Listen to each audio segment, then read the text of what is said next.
Can you say hard hats, folks? Hard hats, lunch pail, steel toe boots. Anything short of a championship this year is a failure. Look at this boomer right here. You've just got so much talent here. Somebody said we need to apologize for Jaylen. Can I close it, John? What are we apologizing for? What did we say? What did we do?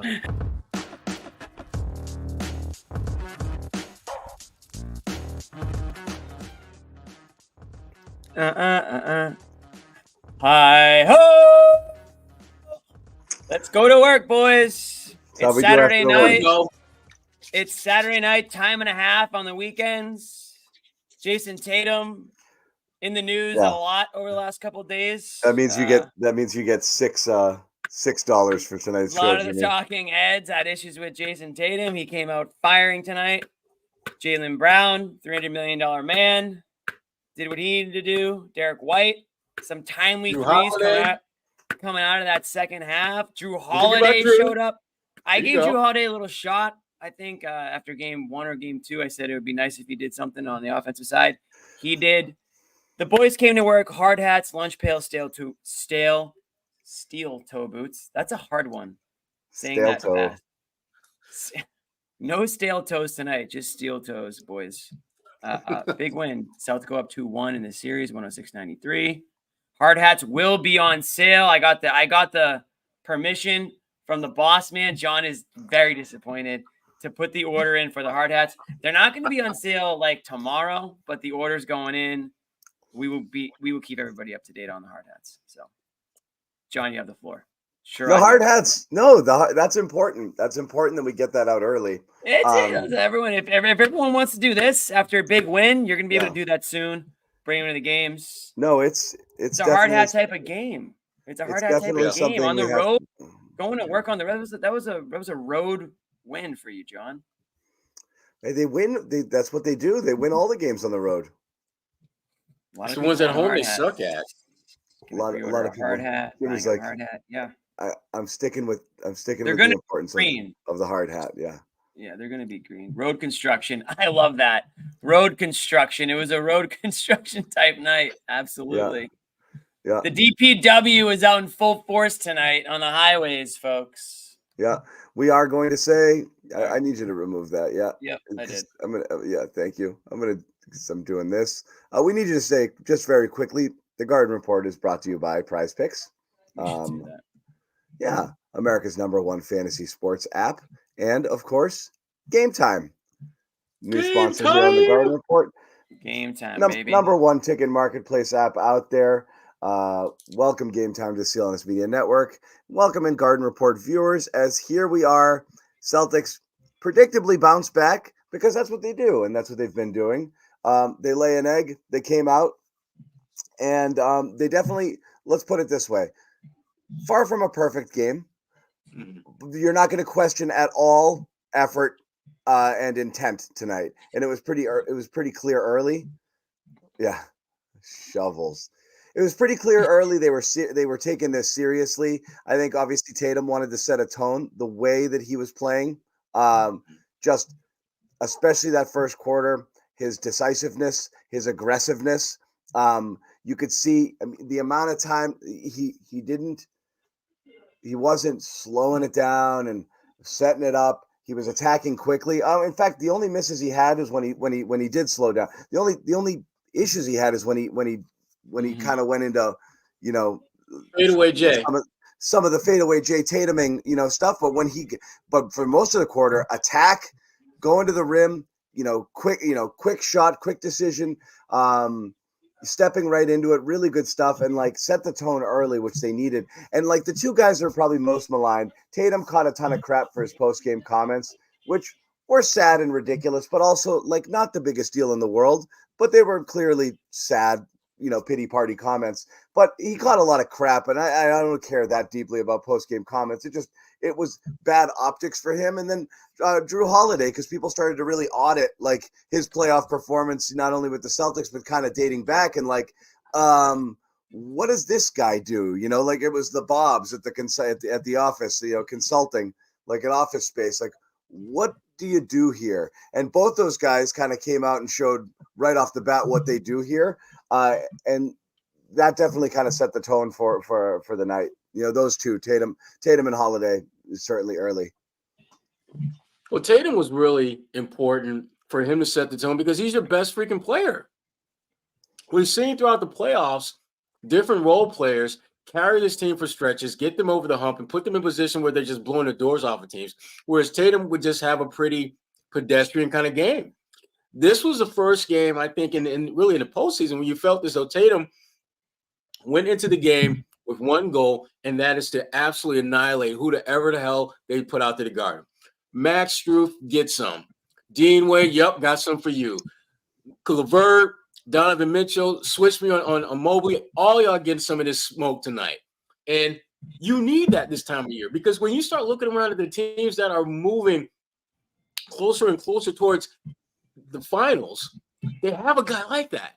They have an Anthony Edwards. They have a Jalen Brunson. They've got, Halliburton. And the list goes on. And Tatum has just kind of been like real cool breezy about everything. This was one of the few games we've seen where he put his imprint on the game from day one. And John, you're right. He was far from perfect. Their team was far from perfect. But the effort, the intent, and the execution was at a level that we just haven't really seen as much of as I thought we would in the playoffs at this point. Yeah. Jimmy? Listen, I thought the way that Tatum came out in this game it felt like for the first time in the playoffs, it felt like he was answering the bell in a way. Came out hot, a couple big threes to start the game. Silenced, I think silenced Cleveland, even though Cleveland, they kept it close. It was a good hard fought start from Cleveland. That's the start of that second half really changed the momentum of the game. But the way Tatum came out and just said, you know what? I am Jason Tatum. All right. I'm not just some guy who's deferring. I'm not just some guy who's scared of the moment and I can't show up in the big game. And he clearly hears what's being said about him, whether they want to admit it or not. I think these guys have their eyes and their ears open to the criticism and the praise, but certainly the criticism on a national scale. I mean, ESPN has been pretty hard on this Celtics team. Not just ESPN, but any national. I saw somebody say the Celtics were the Dallas Cowboys.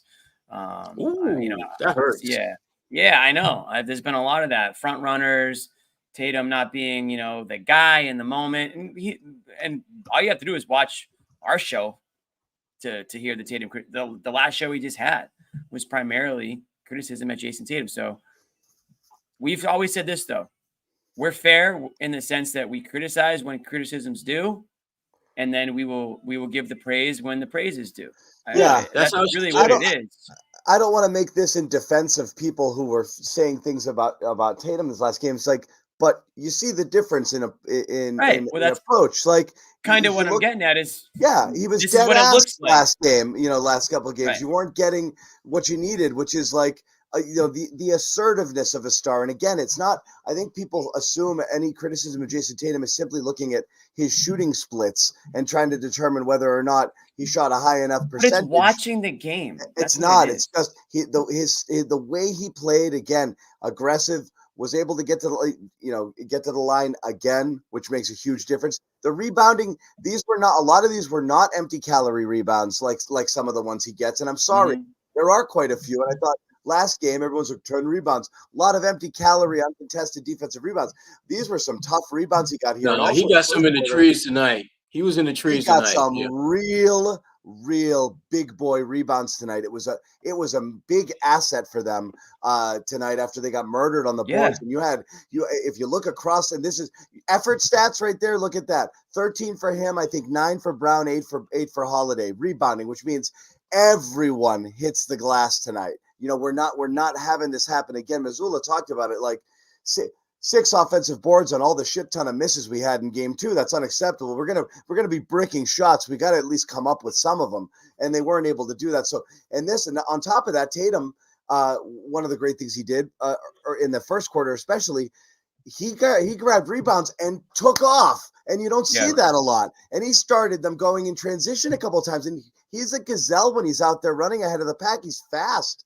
And when he's going downhill, you got to worry. Like once he gets to past half court, he can one dribble Euro step you to the basket, because he's long like that. So when he gets ahead of steam, that's it really puts the defense on its heels. And I thought that was really important as well, because they went out and, the pace that they set and the pace that he played with and the aggressiveness, that was the tone setting, as much as it's always nice to come out and knock down your first couple of threes and get into that rhythm, which is great. You miss those first two, everyone starts rolling their eyes again, like, here we go again. So that matters too. But I really do think it was the approach and everything that he did. Even at the end where his shot selection went to shit in the fourth quarter, I still think he was contributing in some ways, in a lot of ways, again, with the rebounding and then, a couple of nice assists and, and his defense overall. So, I mean, top to bottom, a totally different night for Tatum than he's had the first couple. And it comes back to the one thing that, we've talked about, and it's the one thing that Tatum hasn't done as much of, and that is make an impact. Tatum can go 7 for 27 and be an absolute badass high impact player. In other games, he can go 7 for 10 and have no impact. It depends on just time, moment in the game, and what does that moment trigger going forward. I thought he had some really, really special moments in this game where his scoring put Cleveland in a position where they were basically kind of guessing, what do we do? Do we double Tatum? Do we tilt on Tatum? Do we blitz him? And if we do, how is he going to respond to that? And Tatum had them a little bit off balance most of the game. And the one thing they did defensively that was just really smart was they did what you expected them to do, and that is shut the valve off on everyone but Donovan Mitchell. He's going to get his regardless of what you do. It's the other guys that you have to worry about beating you. Those are the guys that beat you in game 2. Not Donovan Mitchell. It was, the LeVerts and the Garlands and those guys, freaking Tristan Thompson, those types. Those are the ones that beat you. None of those guys really had a dominant / significant impact in this game. And that's, again, I thought the Celtics, their team defense was much better. They did a much better job of closing out our guys on shooters. And just overall, just a better defensive. They look like a top 5 defensive team tonight, which is very different than what we saw in game 2. Yeah. Yeah, that stretch in the third quarter where it looked like this is what the Celtics can be, right? Both offensively and defensively. You had the great rotations on defense. Looked like there were 6 guys out there on the floor, and really swarming and harassing. And that's kind of what we talk about. Early, they got burned a few times because they went under a couple of screens, and it's frustrating. Right. It allowed Mitchell to heat up. Then he was just pulling up on guys all game long, and you're going to tip your hat when he's just doing that and step backs and breaking down Hauser or picking on Al, which he did, and we'll get into that later. But tip your hat to that. But they did better on him in the second half. He only hit 1 3 in the second half there. But yeah, there was probably a couple of moments where there were a couple questionable help decisions by the Celtics and some stuff that was a slightly disconnected, but again, the effort was mainly there all night, and you could really see them buzzing and swarming there in the third and in the fourth when they had to buckle down and do it. Defense kind of led the way there. Was the offense stagnated some after that first 5-6 minutes of the third quarter. Rest of the way, it wasn't moving as well. I actually think White comes off the floor there in the third. You really saw it start to drop again in terms of the movement, and then I really felt they were going into that slow down ISO thing late, but credit to them. Tatum and Brown both hit tough buckets late, whether they took it to the hole or hit some contested shots. So it didn't show up as much, but yeah, again, far from perfect, but your hats off to the effort. And Jimmy mentioned the much maligned Tatum stuff. A lot of guys rushing to the defense of him, everybody, all the hard hat wearing, wow. Yeah, easy. Exactly. All the hard hat wearing fanboys out there, there's nothing wrong with the hard hat wearing guys, girls, guys and girls. It's okay to say he didn't play well, but right. They're rushing to his defense. Joe Mazzulla, one of them, who consistently wants to point out, and here's Joe, kind of what Tatum is all about. The kind of night he did, going downhill, being aggressive, getting the kind of looks he did at the rim, and just Bobby. It just says he's a really great player that gets taken advantage of because he's been really good for a long time, underappreciated. And I thought he played a great game on both ends of the floor. Especially with what we're shooting at right now, can he benefit from going downhill more often? Is that kind of an approach when the shots aren't falling for him that can produce more consistent scoring for him? Yeah, I mean, I think there's a product of that is our spacing and our execution, which I thought We had good spacing discipline, and I thought he did a good job just taking the right shot. It doesn't matter what the numbers are. He just needs to work to take the right shot, and he did a great job of that tonight. First off, Tatum's not underappreciated. I don't mean to quibble, but he's not. He actually has all the accolades anyone could ever want or ask for. He's first team All First NBA. team All NBA. You have no right to lay claim to being underappreciated. We're done with the underdog story of Jason Tatum. Okay, he's the anointed one. He's in the conversation for face of the NBA and top 5 or 6 MVP voting. Well, he's actually not though. It doesn't matter. He's please enough to be underappreciated. But I know what they're trying to say is he does stuff even when you don't see him doing stuff, and that's like I said, I'm fluent in Joe, and that's what he's saying there when he's saying this stuff is. You meatheads don't know ball. You just look at the shooting splits. He's doing stuff every game. And maybe those aspects of his game are what are underappreciated. And I think it's fair. If you are going to say there's an underappreciated aspect of Tatum's game is nobody's looking at his rebounding and or defensive ability when they're assessing the stars of the game, right? That's just when you're watching your Sports Center clips or your YouTube highlights or whatever have you. You're not looking at Tatum snatching, a big board. So yes, he absolutely does do, a lot of the gritty, grimy stuff. I actually think low key, those are 2 of his better attributes. But when he locks down defensively and he had some good possessions on Mitchell and grabbing rebounds, he's actually great at those things. Like he could hang his hat on just that. And if he couldn't score at all and be an extremely valuable player right now. So he doesn't get enough credit for how good he is at those things. No doubt about it. Yeah. He doesn't, but because people want to see killer. They want to see a different aspect of what it takes to be great. They don't want to see the effort rebounds or the rebounds that you're talking about tonight, John, or the facilitating. They want to see 40 points and a game winner. They want to see, jawing back and forth at the opponent. You know what I mean? I'm right or wrong, but that's the modern day definition of greatness these days. So you know what, Jimmy? I don't think so. I think it is, Sherrod. Whether right or wrong, Jimmy, that's what a lot of people want to see. Step on the floor and put his impact on the game, lay the smackdown from day one. That's what they want to see. They do. But what's your definition of impact? That's really what it comes down to. And a lot of people might not recognize. When the game is over, Jimmy, the first person that comes to mind who absolutely kicked ass that game it's not usually Jason Tatum. That person. Yeah, but that hasn't been Jason Tatum in the playoffs. I mean, think about this, Jimmy. They are in what? This is their 8th Miami Heat series. He was not the best player on the Celtics in the Miami Heat series. So far in this series, he has not been the best Celtic. If you are a top 5 player, you've had 2 playoff series, and you're not the best player on your team, forget about that's the point. Series. Is the expectations are high, and this is why these comments crack me up because this is fair. Yeah, he does get beat up online. By the way, I can't get enough of the dancing Tatum gifts. That's friggin' that gets me every friggin' time. I love that. The guy kills me. But he does because every star does. Any star in any market lays an egg in the playoffs or a big game or has a cup. Luka's been getting killed because he's been shooting horribly. Mm-hmm. The Luka narrative. Never mind the fact that he's hurt. He's right. They're starting to leak of Luka that there's reports now that the players have sighs of relief when he comes off the floor because they know they can play freely. They're actually talking about how he might be a detriment. They're better with him off the floor. This is every market, guys. Everyone's got to man up a little bit on this stuff. Everybody does this. It's not just poor Jason Tatum.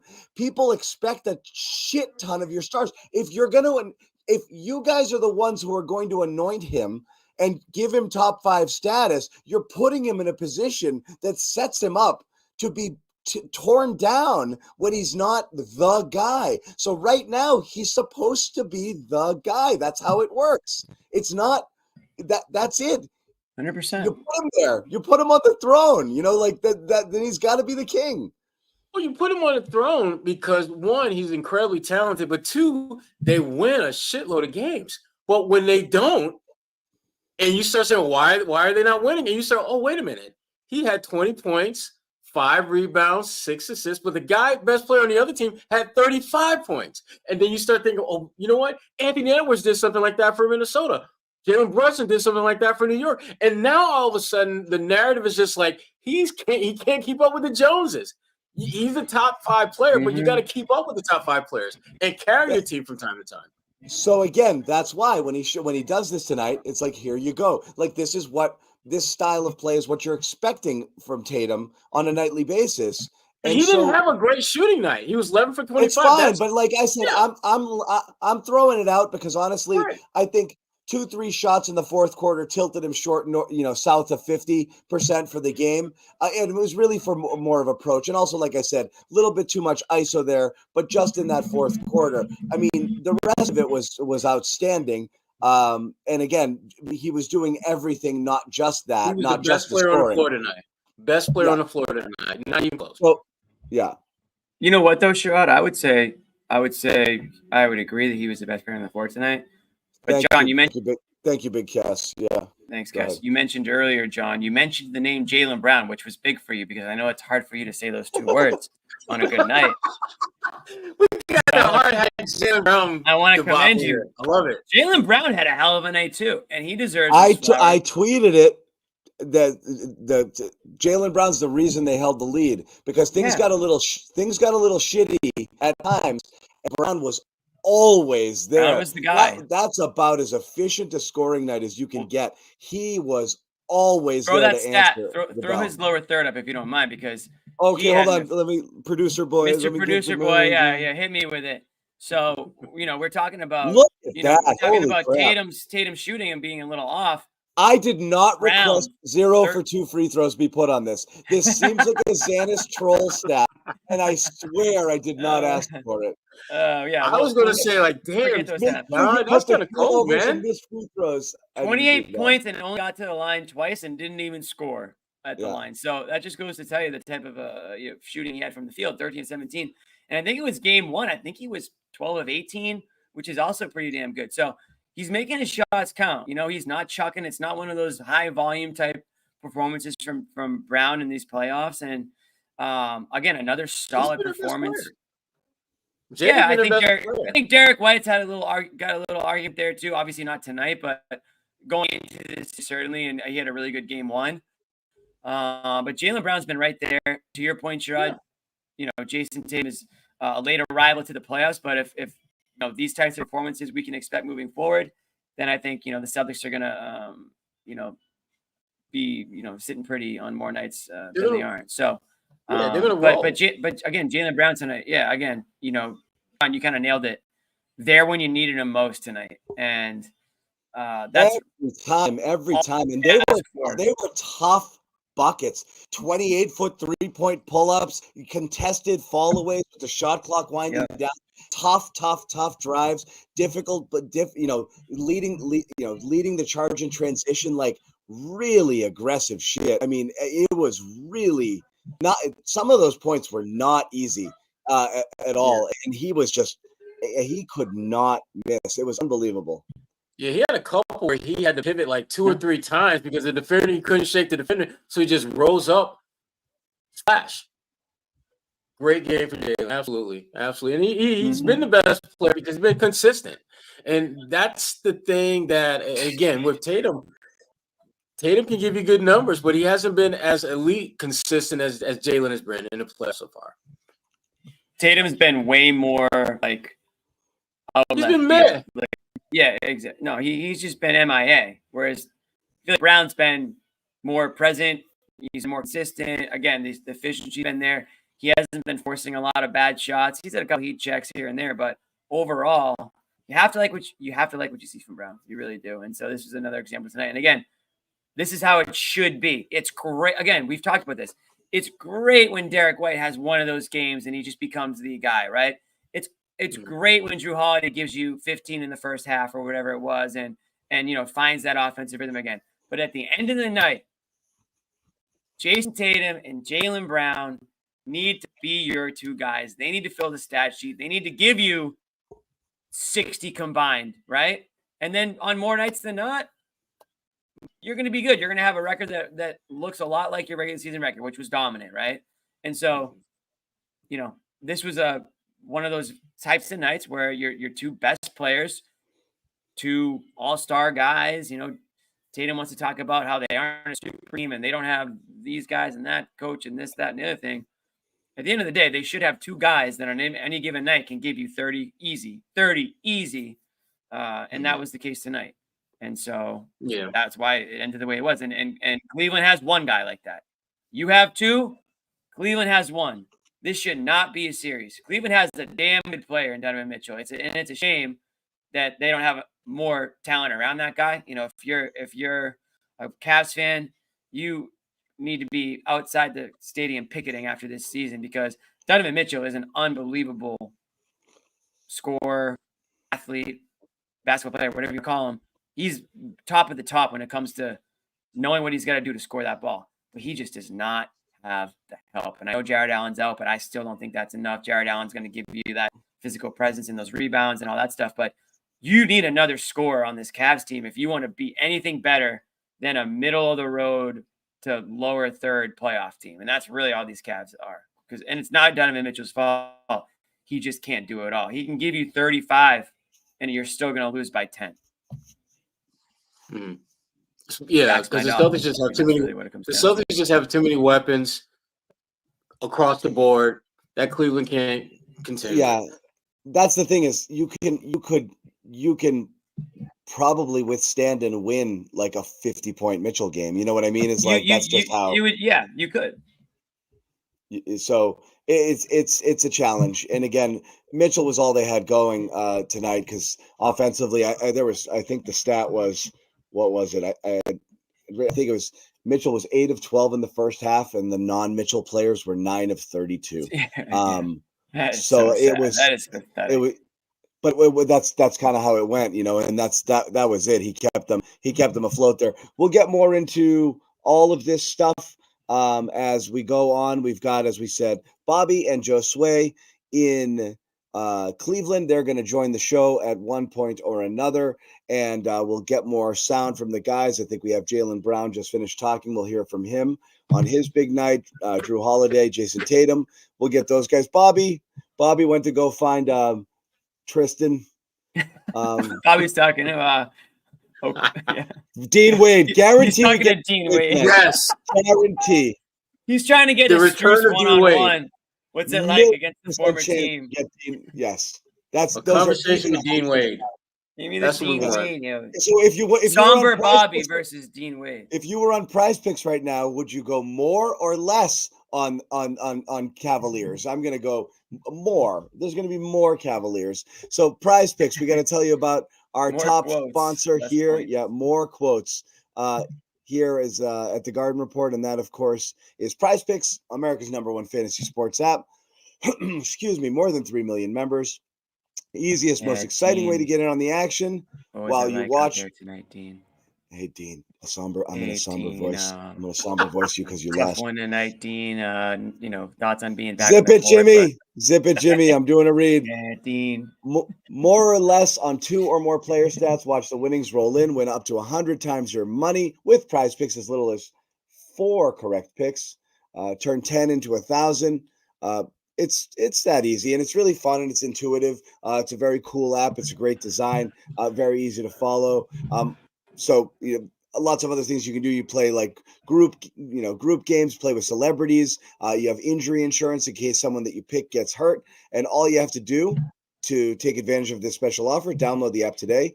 Use that code CLNS for a first deposit match up to 100. Once again, download the app, use the code CLNS, first deposit match up to 100. That's it. Pick more, pick less. It is that easy. We also want to tell you about Game Time.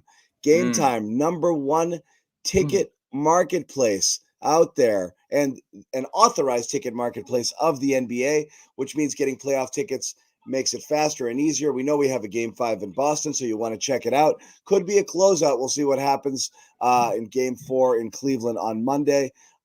Prices off the Game Time app, as you probably know by now, actually do go down the closer you get to tip-off. Killer last-minute deals if you want to get in on that as well. And there's always fun features. There's a lot of fun features that you can take part in. Bruins tomorrow night too. You can check out that. Check out the option. Bruins if they can keep it alive. Flash deals, panoramic view of your seats, low price, guaranteed. Game time credits you 110% the difference. So again, take the guesswork out of buying NBA tickets with Game Time. Download the Game Time app, create an account, use the code CLNS, $20 off your first purchase. Terms do apply. Again, create that account and use the code CLNS. Download Game Time today. Last minute tickets, lowest price guaranteed. Back to the game tonight. We spent a lot of time on. I'm here We with spent a lot of Georges time. Yang right now. Georges, you didn't get a minute tonight, but just your thoughts on the game. It's gonna be Bobby's interview. Yeah, I'm here with Georges Yang right now. And, Georges, not a minute tonight, but just your thoughts on this one. And, I'm thinking of just playing a out Coro from last game again and just roll that out there. Oh man, sorry, Sherrod. I couldn't help myself. Yeah, I literally sat on that the whole read. I had to get it out there. I want to give some flowers out, and then we can decide which direction we want to go. Holiday for sure. What he was doing, offensively, just backing people down. It's so interesting that that's how he scores. Just bullying large people and hitting lefty hook shots over them. But that was jumping out the gym to get rebounds. And the rebounding was insane. We mentioned Brown as well, so absolutely that was great. We definitely want to talk. I think Joe Mazzulla, people are quick on Joe.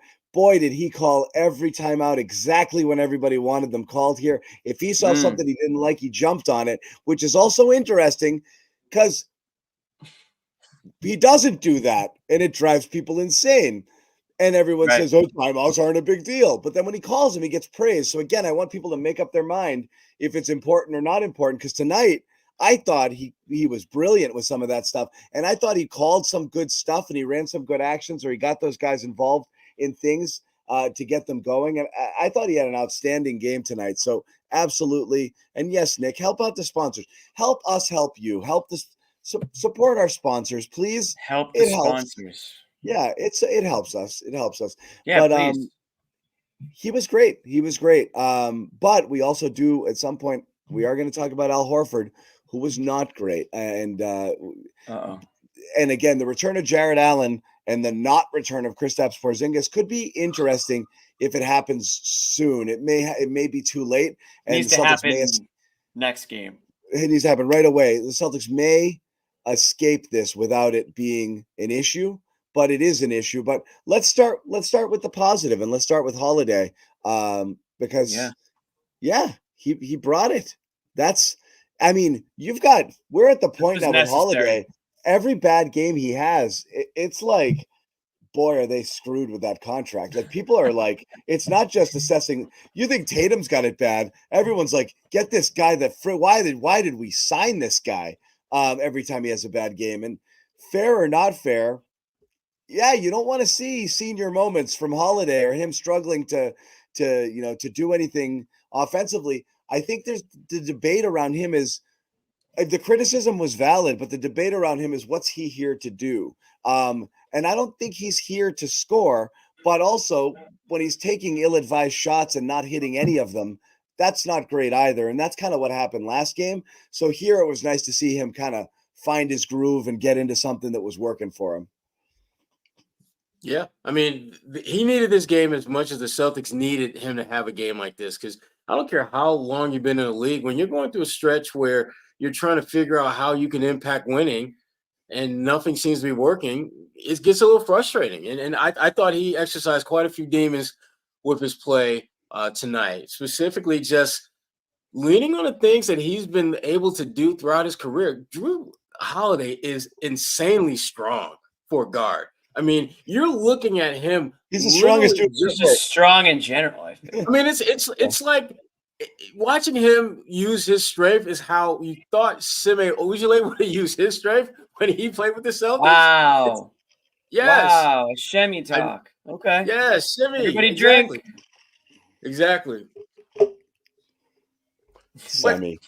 I love the fact that Jrue Holiday just leaned on the one thing that he's always going to have an advantage over pretty much every night, and that's he's physically stronger than whoever he's matched up against. And he took that strength, got some easy buckets around the rim. use it defensively because they're letting them play a lot more bump coverage in this series than I thought. If you look at some of the screens like Tatum and Brown are trying to set, Donovan Mitchell is giving them a nice shot almost every time, and it's not being called. And conversely, the Celtics are doing that at the other end of the floor. So the refs were consistent with letting them play a little bit defensively. But Drew Holiday, his physicality is it's highly unusual for a guy to be that strong and just kind of pick his spots when he wants to flex his muscles, so to speak.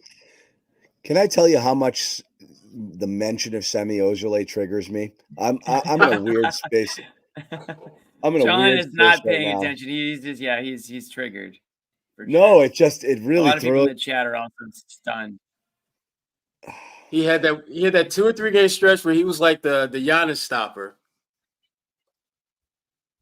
Never heard from The him amount again. of people, the amount of you people out there who acted like he was a thing for so John, it's long. not. It doesn't stop there. We can go down the line. I know. I mean, you're guilty of it too. You're guilty of it with Shut- somebody. I'm not gonna say his name. That was hopeful. It wasn't actual. It was hopeful. I ain't gonna say it because I don't want to trigger anybody else. I ain't gonna say Romeo man. Langford's name. I ain't gonna say it. I ain't Oh, gonna say it. damn it, Jimmy. I'm not gonna say it. Some people would, Damn but I it. won't. I won't do it. Yeah. I still have But- maybe 2 slivers of Romeo stock left.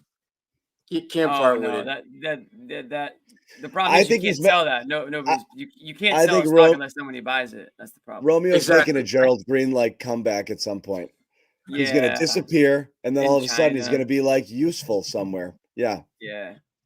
I'll hop onto the Drew train for a second. Still okay with still love the signing because I think they had to do it.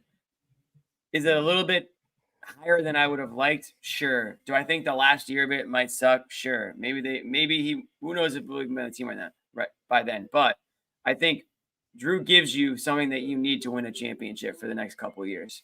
Use your starting guard. And if you can get 1 or 2, you'll pay whatever it is on the back end of that contract to make that happen. So it's too soon to be worried about that contract. We got to get through this season, see if they can pull it off. They bring the band back together next season, see if they can pull that one off. Again, that's thinking ahead, but I'm not really too concerned about it for those reasons. We'll cross that bridge when we get to it. But tonight's performance from Drew, a nice reminder of why he did get that deal. Not just the 18 points. That's the bonus stuff. You do want to see him, again, you want to see him minimum double-digit points, though. You want to see him get 10, 12, 15, 16 points a night. That's really what you got to get in order to get enough out of him on the offensive side. But he's been a huge boon for them on that three-point line this year. I mean, he's been the best corner three-point shooter in the league. What is it, like over 60% or something crazy like that? That can't just go away, Sherrod. And I felt like it did go away. Up to this point in the playoffs where we weren't really getting much production on him, whether he wasn't looking for it or whether it wasn't coming his way. Defense, we could talk about that as well. Maybe that slid a little bit, but he's still going to be that guy on the defensive side of things.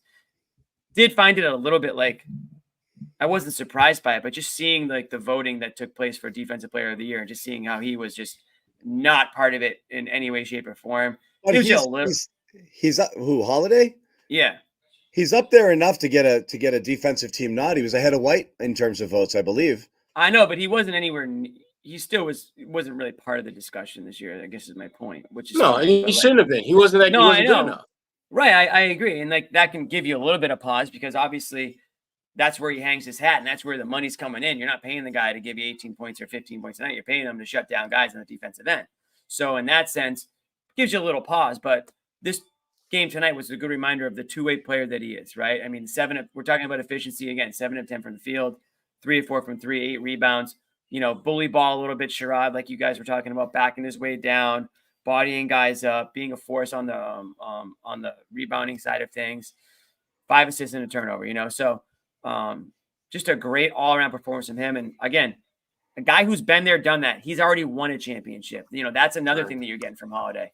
He knows what it takes. He's been in these situations before.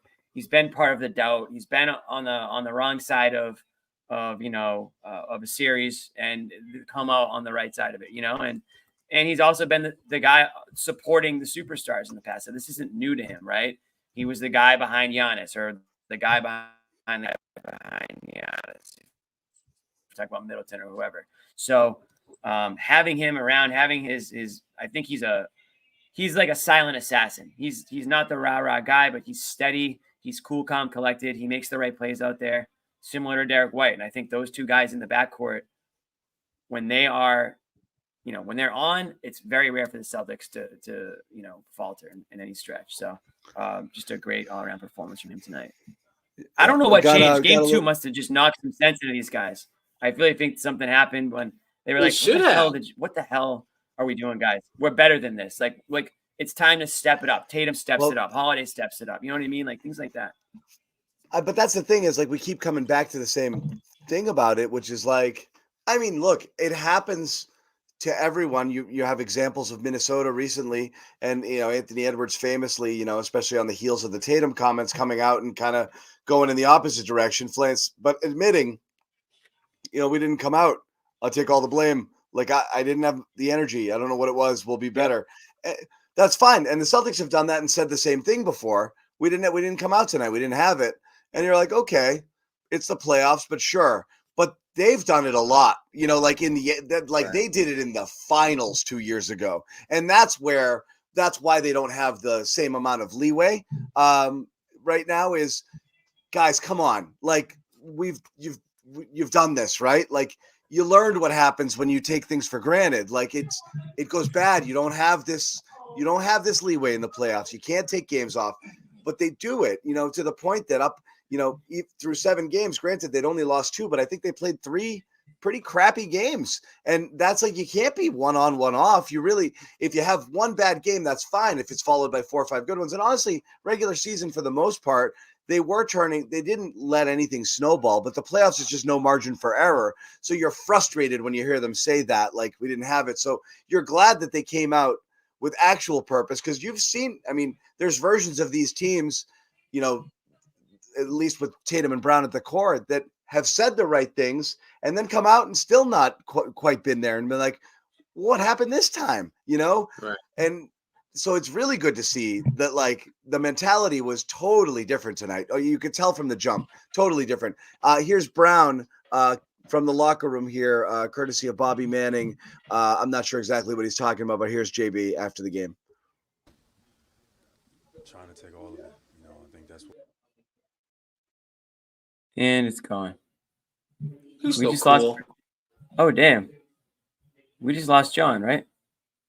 John and Jaylen. We lost a lot of stuff. We lost the a lot of Jays. stuff. The other Jays. We lost a lot of stuff. All right. We didn't get that Jaylen quote. There you are.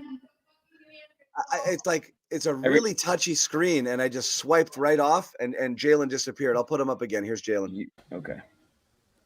Trying to take all of it. I think that's what we need. I think we just need everybody to be on the same page and everybody to come out with the right effort.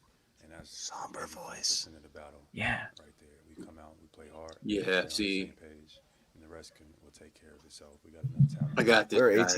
18th hole of the Masters here. Teams, but if we're not on the same page and we're not playing hard, Hello, Ready for the win. so Ready for the win. before the game and film this shit around, talking to everybody, touching everybody, letting everybody know, like, hey, Whoa, hey.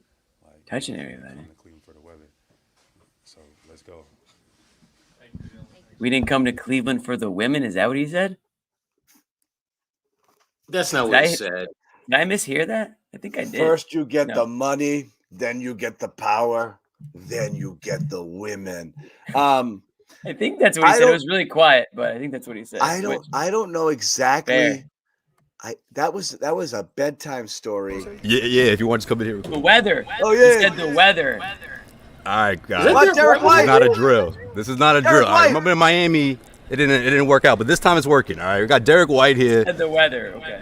fresh off of this win, what? bounce back game, second half performance. Derek, just first of all, what was the locker room like, and did you get a sense of like between the narrative between Jason Tatum having to get out of his slump and just obviously like every game in the playoffs is a must win, but how was the locker room going into this, and what was the mindset?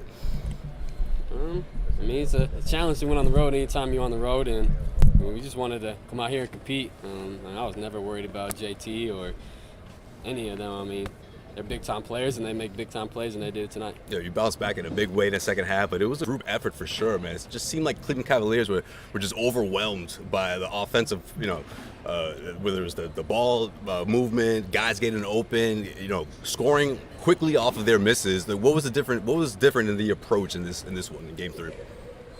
Just wanted to play hard, compete, obviously getting stops, and then doing what we do offensively. So. Each game's going to be different. It's going to be another challenging game for us. I'll be ready to go. Man, I tried to get this interview popping in Miami after your big game, man. I swear, these guys, they don't. Did you guys believe me? Now you believe me now, but I want to know if you guys believed me before. But let them know. I didn't believe you before, Josue. You was hyped up about the big game, but here's another series.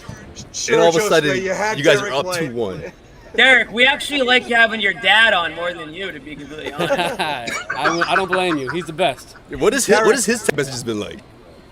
Just encouragement, always encouraging. Derek, what did it feel like tonight to have that first 3 drop? Finally. Yeah.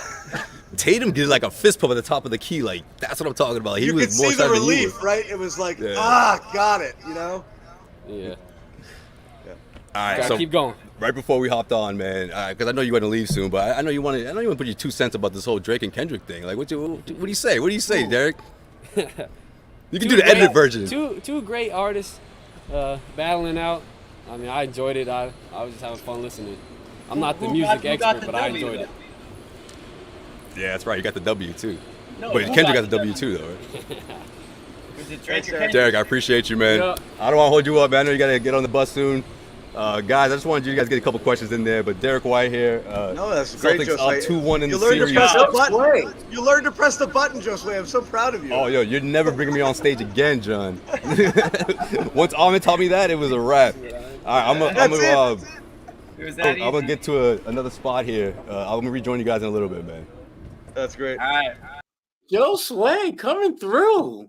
He was right. We didn't believe Well him. done. He was right. Well done. I like that better than my Grant Williams interview. I know. Grant was fun. Grant was fun because Grant was like having a party, and you're like, "Hey, Grant!" Like it was like a Grant Williams award tonight. It was like a Grant Williams appreciation party. It was in Charlotte. I was in Charlotte. Yeah, it was like all of his people. Yeah, that's great. Good get, Josue. That was great. Josue needs a raise. We needed to know if he was Kendrick or Drake, though. I didn't get that answer. We're gonna have to get that. We didn't get his. Yeah. He took the high road on that one. Derek had a solid game for a role player, and to me, this was like that coming back to earth but not quite crashing game for Derek White. This wasn't the carrying the team like he did in Game 4 and 5 in Miami or anything like that, but he didn't totally suck. He made some plays. He did the things that you expect someone who's not your number 1, 2, or 3 player to do to contribute to winning. So it was good to see him to kind of work his way back into just being helpful and having a presence when he's on the floor. So it was a good D White game. Good D White game. Yeah, and again those first couple threes that dropped changed everything because he was like. He was searching for it, and the shots were good last game. He just couldn't hit anything, and so when he finally knocked one down, kind of got a little bit like, all right, there you go. Everything came back, and you needed something there because you've gotten to the point where you're counting on him like crazy. Would not be surprised if he's the best player on the floor in Game 4. Would not be a surprise at all. Could easily see him going off for 25, 30 points. Easily. Humble dude. Whenever he does go off for those points, Sherrod, it's like pulling teeth to get him to say anything good about his play. You know what I mean? He's almost embarrassed about it. It's really funny. It's very unique in it, and it's refreshing to see somebody carry themselves that way when they're so good at what they do, and they could just be, they could be. You do know that I just dropped 30 points on him, right? Yeah. Yeah. I mean, nobody would blink twice if he was like, "Yeah, I'm that guy." But he's he's very humble about it, and it works for him. It's gotten him this far in life, and don't change it. Obviously, keep riding that train. But that is the type of guy he is. On any given night, and I said this earlier, it's great when he can do that. It's great when he does take that load and does does carry the torch a little bit, and for Tatum or for Brown when they don't have it going. Tonight wasn't one of those nights. Tatum and Brown were your guys. They should be your guys, and everyone else kind of fell in line behind, which is great and which is fine. But there are going to be situations, and anyone on the Celtics would say it, where Derek White is going to hit that big shot, or he's going to grab that rebound, he's going to block that shot.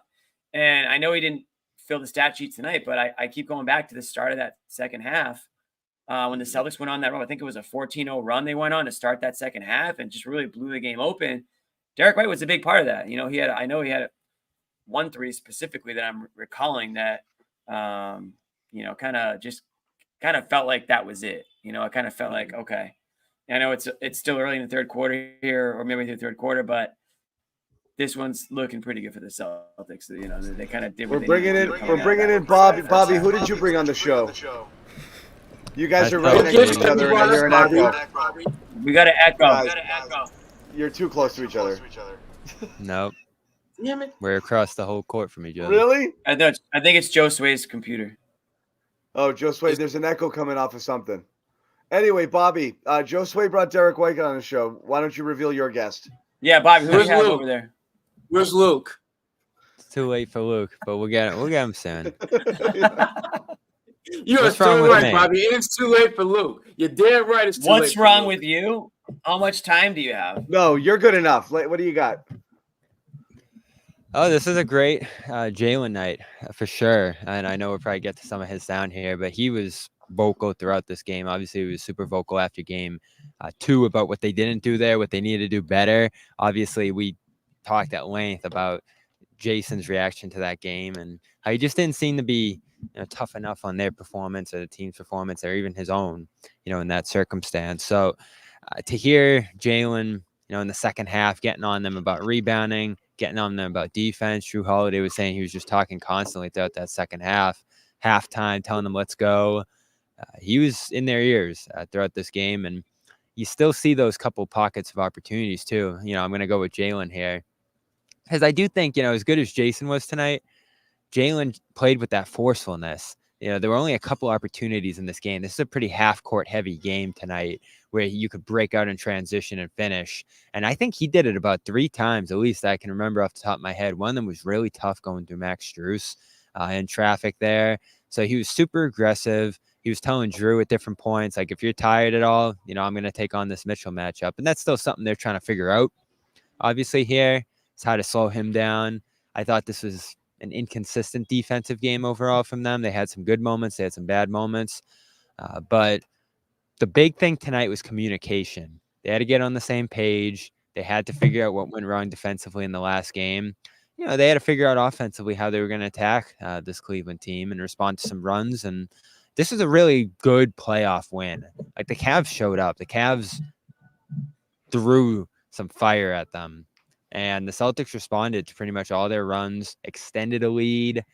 Lead dipped into the second half. They built it back up and one going away. This was, I don't know how you felt, John, but like going into the mid portion of the fourth, it was like this could either go to a crunch time or the Celtics could run it up again. And they ran it up again and won this one going away. So this one to me shows that this is still going to be a series, game by game here. Like, these are going to be tough games every night. But the Celtics, if they do what they need to do, have the potential to clean it up in 5. But Cavs are going to make it tough. The Cavs are just playing so well right now. And they have their inconsistencies too, especially on offense. But this is a great battle to watch tonight. These two teams really went at it. Yeah, no question. It could have gone both ways, to answer your question, Bobby. From like it could have, right? Because, like we said, it was a better effort game, but there were still some issues, and Cleveland was getting looks, and you did feel like if they could have shot their way back into it there when the Celtics offense stagnated a teeny bit. I think second half of the third quarter and into the fourth there, and it didn't happen. Credit to Brown and Tatum there for making tough shots, getting the stops when they needed to get them. But like, I saw a version of this game that went down to the wire. I was also Me too. I saw it coming. I was also curious what would happen because the Celtics haven't had one yet. You're 8 games into the playoffs, and they haven't had anything resembling really something they had to sweat out. in the final few minutes and execute and see how it would go. Definitely was a little freaky watching them go into slow down ISO mode for periods of that fourth quarter. But again, they hit some tough shots and they got some good buckets out of a couple from Tatum, couple from Brown there, and it worked out. But yeah, I think Cleveland. Jimmy said it, earlier. They might hang around. They might. This might not be a lay down, and just kind of let the Celtics steamroll them here. I think, I didn't say that. I think it's over. You do? Yeah. Yeah, but Celtics have I to just have don't that same think the effort on Cavs have defense enough. every I just don't think the game, Cavs every have enough quarter. horses. Yeah. I think the Cavs have I mean, a lot they- more than the Heat for Jimmy.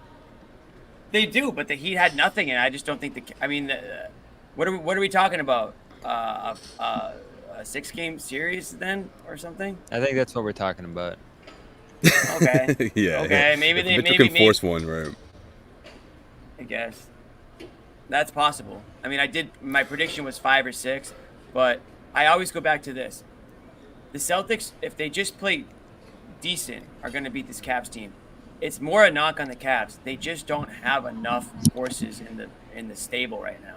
It's Donovan Mitchell and really nobody else. And I don't mean to disrespect to the rest of that roster on the Cavs, but a little bit though, because there's just not enough scoring talent there. It just doesn't seem like they can score enough points in the simplest form.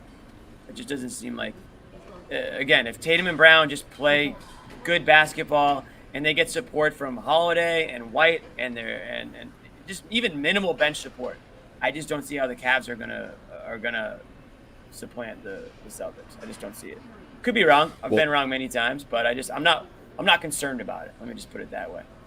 Well, it has to be a lot of what we saw in Game 2, which is the combination of limiting the Celtics from the three-point arc, limiting the Celtics from threes and then attacking the paint. I just feel like the less resistance was when they started to feed off of that, especially in Game 2. And you saw that in the first quarter. Like, they were dumping down to Mobley, attacking, or they were trying to catch Horford in the switch, so he had to guard Donovan Mitchell, which didn't end well for Al.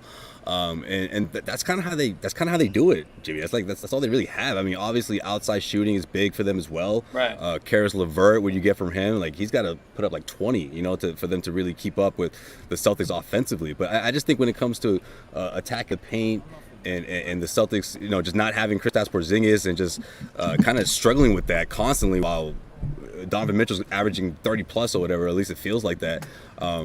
That's been the formula. But when the Celtics really buckle down defensively, play after play after play, and things start to open up, I mean, that's when you start to see how many weapons is too much for Cleveland, whether it's obviously what Tatum did tonight, bouncing back in a big way, an efficient performance.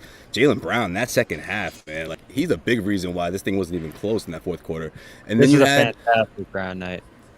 And then you had Drew Holiday. I thought he was incredible. He did everything. It's like, you name it. Like, he did everything he was supposed to, and you sort of got the sense he's going to have a big game, or he's going to give you one of his best efforts of the year, just because of the way he's been talking to us, right, Bobby? I mean, shooting around, agreeing with pretty much everything that Jaylen had to say.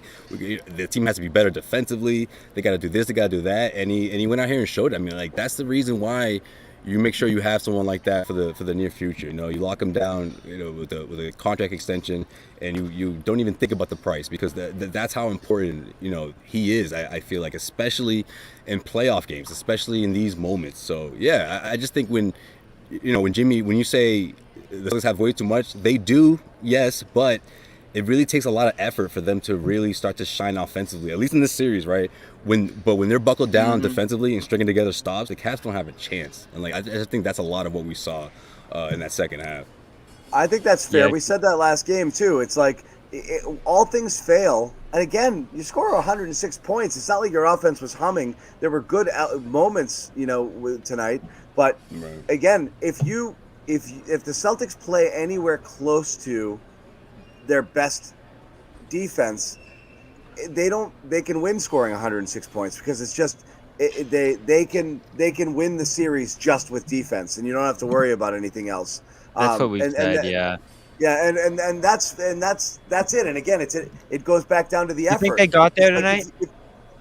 I think their effort was there. I think their execution was a Yeah. little off at times. Like I said, is they had some weird moments of like helping at the wrong time. They went under on a few screens early, so there were execution issues on defense. But I did think they were swarming, and I thought they played aggressively. It wasn't straight up passive, just sagging off of shooters. They were chasing guys around. Just sometimes they were a tad discombobulated at times. But that's about it. I thought they played with a lot of energy, and again, the team effort to crash the glass and make sure that they didn't get wiped out there again like they did last time. Those are both kind of energy and hustle and effort stats, and things that they did. So I think they came to play. They could tighten up some things that they did on defense for sure. I liked it. I liked the effort, especially when it mattered. When they needed it, they were able to lock down and make the plays and keep those guys away. Again, even a guy like Mitchell, he only scored 10 in the second half and knocked down 1 3-pointer. So they did a better job of keeping him from going bananas on them in the second half. There. He's just going crazy right now. He looks like an MVP candidate out there. Yeah, but they did all right to stifle him there a little bit, so that was better. Real quick, we want to let you guys know one more of our sponsors here at the Garden Report and golfers. Yes, you know what's going on. PXG. You know what time it is. You know what time it is. PXG. On a mission to create most high-quality, high-performance golf clubs in the game, bringing that same passion and for excellence to their line of apparel. Premium materials designed for peak performance. Wear it on the golf course. Wear it out at night. Doesn't matter, wherever you want. It's that good. It's that slick. Something for everybody. Pants, polos, sweaters, hats, quarter zips, joggers, jackets, skirts. They sent us some at the Garden Report here. Really high-quality stuff. And as I've said before, I did use the discount code and bought a second shirt myself. I liked them so much. So go to pxg.com/Garden Report. Use the code Garden Report. Check out and save on all apparel. Again, elevate your style game on and off the course with PXG. The spring and summer 2024 collection. As we said, pxg.com/Garden Report. Use the code Garden Report. 10% off on all apparel. Once again, pxg.com/Garden Report. Save 10% on all apparel. Guys, we didn't want to do it because first off, I'll let you guys go. We talked a lot about Tatum and coming out and being more assertive tonight early. If you guys wanted to comment on anything regarding that before we kind of move the conversation along to other places, we did have a couple other things on our agenda we haven't hit on yet. Yeah, I just feel like Tatum was... Oh, go ahead, Rob. I love the downhill activity, Josue. Get to the basket. And we saw bits and pieces of it last game, but he was doing it all night tonight. It didn't always go his way. He didn't shoot amazing tonight in this game, but he played with a forcefulness that impacted the game, even if the percentage wasn't great. Like, I look at these percentages here, and I'm just like, I don't care. He was forceful. He was aggressive, and the turnovers tick up a little bit there too. But you're impacting the game if you're him by putting that kind of pressure on the basket. And it has to happen more often. Yeah, no question. And I just think that when he's out in transition like that, but he's hard to stop. But when he's also mixing in those 3-point shots, and the ones I'm talking about, contested, 2 feet behind the arc, it doesn't even matter because it's gonna go in. Like, that's when he's really, not only a tough guard, but he's really in his bag. And I just feel like we saw a lot of that in this game. But it wasn't one of those like situations where I felt like he was being, I don't want to say selfish, but it wasn't like he was asking for the ball all the time. He was just going in the flow of the offense, the flow of the game. The ball popped tonight. Yeah, for sure, man. Like, the ball movement was huge, and just the way these guys came out at a halftime.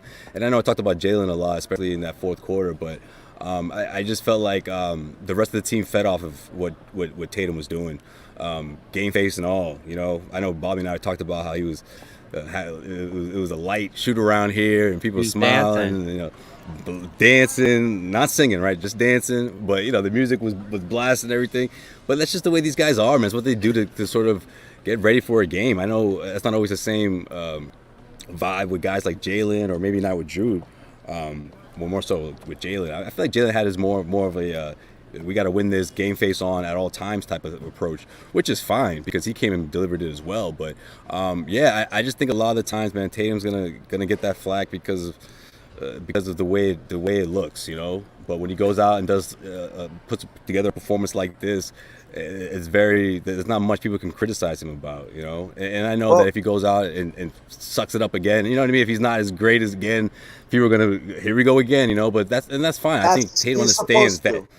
Yeah, I think Tatum understands he's at a point in his career where it's guys want to see him win a championship, you know, and regardless of how it looks, I think Tatum knows that it's not going to be smooth just as the Cleveland Cavaliers or, you know, whatever happened against the Miami Heat. I do think he's experienced enough to know that it takes a lot more than him just having to be efficient every single night and dropping 40. It takes a lot more than that. I mean, look, I don't know that he knows it. I think, again, this is more a matter of media coaching than it is like any flaw in Tatum's persona or anything like that. Yeah. It's just simply I've said this a million times before. Don't say the thing that you're thinking. Let the media say it for it's you. Flipped out, John. Yeah. It's flipped out. You used to say that. Yeah, it's true. I mean, you still say it. But I'm telling you, it's so easy. Like, if you do the Ant thing, whether it's sincere or not, I take 100% of the blame tonight. Everyone will be like, "No, Jason, it wasn't just you. The guys didn't help you. You tried your best. You're entitled." They'll make the excuses for you. Don't start doing it, because when you're the anointed one and the best player on the best team, no one wants to hear it. You are a super team. I'm sorry. You can't spend all year long touting the best offense in league history and comparing them to 2008 and all these great teams and not acknowledge it's like close to a super team. They're a juggernaut. What they did this year is super impressive. No one wants to know. There's no pity and there's no breaks for the Boston Celtics this year. They're supposed to win the title. So there's no excuses anyone can make for the team not playing well or not trying hard. It doesn't work. So don't make them. Like that's the mistake in it. But John, I don't think it's unfair to talk about it. That's kind of what it's about, is in a different setting. But that's when the conversation was supposed to. That's when the conversation was supposed to start, though, John. After Game 2, because it was a loss. But let's face it, this conversation's been going on for a week and a half. What's up with Tatum shooting? Why is he so ice cold? Meanwhile, the Celtics are winning. Because you're looking down the road, Jose, but you're not. That's the point. Is you're looking down the road. You're thinking this B- Tatum is fine for Miami and possibly Cleveland, but it won't fly later. So, like, at some point, you need Tatum to be Tatum.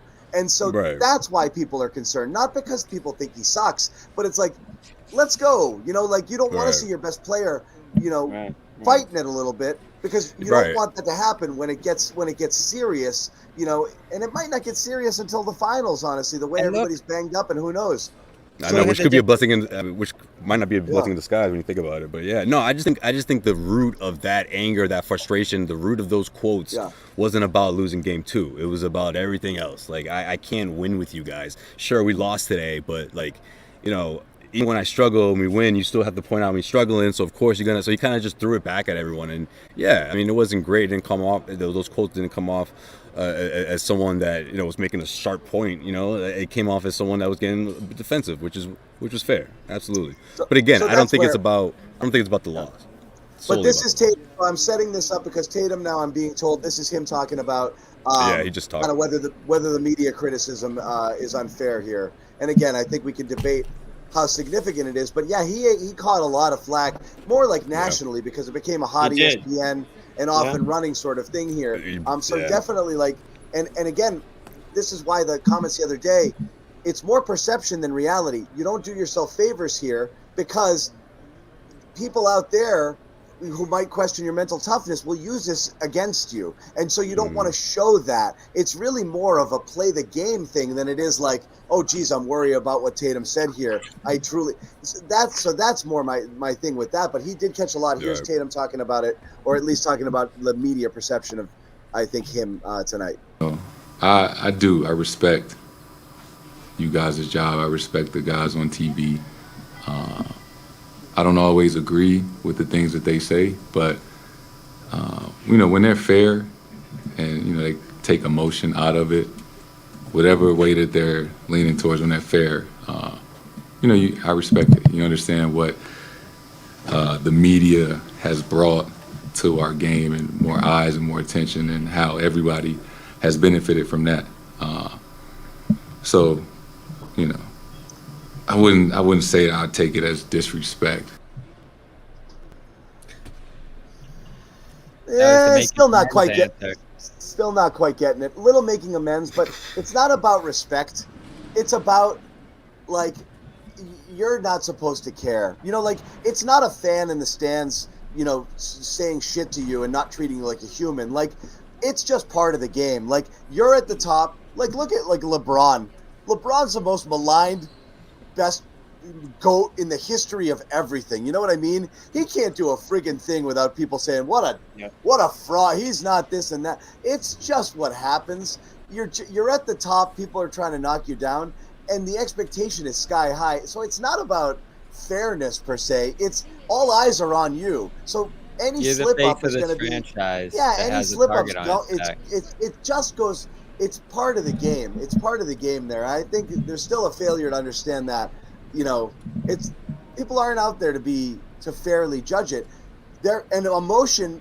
I don't know that it's part like a lot of the media's theatricality, but emotion is really more. I think the online vitriol that you see, which I think people pay probably too much attention to get a feeling for what people are thinking and feeling all the time.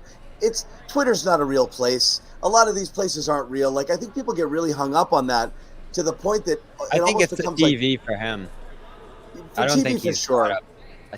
Yeah. He might be caught up a little bit. But there's a lot out there. Dude, you're on social media and you're seeing Dancing Tatum, you know, stuff and all of these goofy things. Every time you go bad, there's entire websites dedicated to like You love Dancing Tatum. I love the Dancing Tatum. We need to get that up on here on the show. We need to get I think he got banned.